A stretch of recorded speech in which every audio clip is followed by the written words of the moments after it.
Welcome, I'm Lloyd, and this is the Dressing Gown Diary preview show of the 2018 Autumn International Series. Now, this is a big series in 2018. We're closing in on 2019 Japan World Cup, so the significance of these games cannot be underestimated. It's important for coaches to fine-tune their team and establish the partnerships that work, the ones that don't, the game plan that's effective. And of course, there are teams that are progressing and teams that need to find something about them. So firstly, let's have a look at the fixtures that are coming up this year. So Ireland host Italy, Argentina, the massive game against New Zealand, 1 and 2 in the world rankings in the third weekend, and then finish off with the USA. So you'd have to think they'd be looking at a minimum of 3 wins, but really they'll be hoping to turn New Zealand over as they did in Chicago last year. But can they find the way to do that?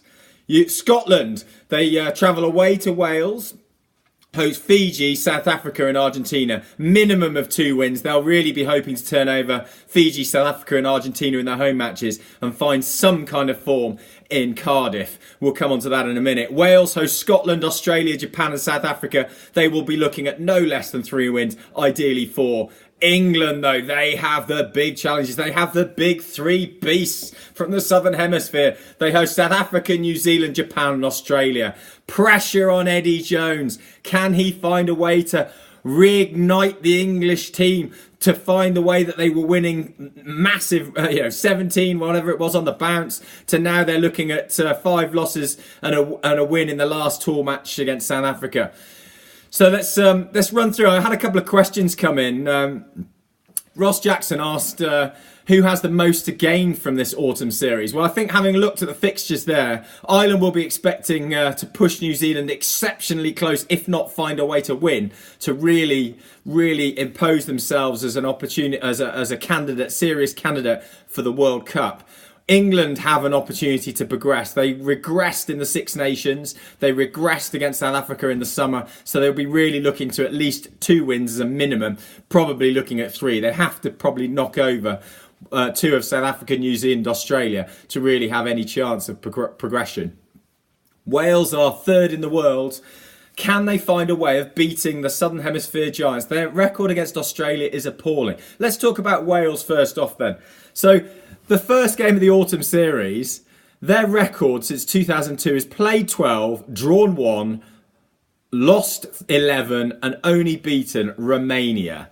They have an appalling record. They normally end up playing Australia or South Africa. They're not ready. They struggle. This game is being termed as the Doddy Weir test. There's a cup in place for his foundation. Both unions, Scotland and Wales, have come under pressure of why they're not contributing more towards his foundation. They've both agreed to contribute a six-figure sum, which I assume is £100,000, towards his foundation. But Wales have to find a way of opening a series and getting into the game quickly. They brought in Luke Morgan, who's the record 7 scorer, so hopefully he will be an exciting addition. But they've pulled a strong team, so I'm hopeful that Wales will produce the goods.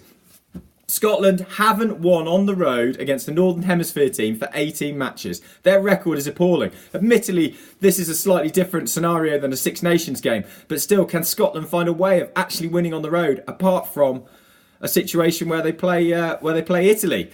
England, their backs are pretty strong. I like the look of it. I like Farrell at 10. Has the experiment with Ford failed? Is it better to have Teo at 12? He's a strong player. Shame to see Tuolangi injured yet again. Will he ever get back to those barrelling runs that we saw when England took down New Zealand at Twickers a few years back? I've also today watched the highlights of England against Wales in the Grand Slam game of 2012. He was barrelling all over the place. For those of you that can't remember, Scott Williams picked Courtney Law's pocket, strolled through and secured the win. Yeah, Wales did win the Grand Slam again. Anyway, it's a great weekend of rugby ahead of us. We'll see what's how it plays out. Certainly all teams will be expecting to make progress, but of course that's not possible. The New Zealand will want to go through the tour unbeaten. Australia and South Africa will look to be making progress. Certainly South Africa looked good in the last 2 games of the Rugby Championship. Can they continue that progress? And Argentina have Ireland and Scotland, and they'll be hoping for 2 wins against that. But look, this is the Dressing Gown Diary. Over and out. Enjoy your weekend.